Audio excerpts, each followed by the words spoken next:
me to try and squeeze some more reporters in.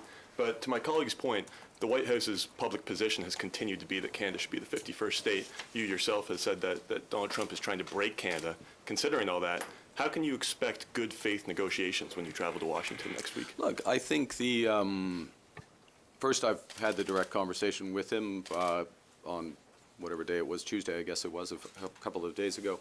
And we agreed to have those negotiations. Very clear discussion between us, as I said, very constructive.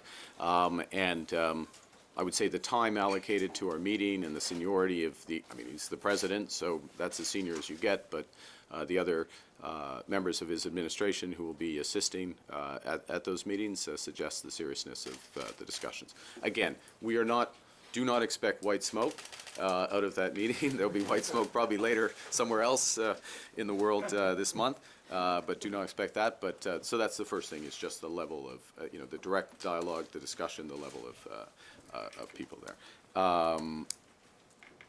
The second point, I'll make it quickly, and thank you for restricting the question so others can get in, is that he respects, as others who are good negotiators, and he's one of the best negotiators, they respect strength. That's why we're building Canada strong. There's lots of reasons to build Canada strong, but the point is, and I will make this point repeatedly, we have more than enough to do here at home. That point about we can give ourselves more than the Americans can take away is absolutely right.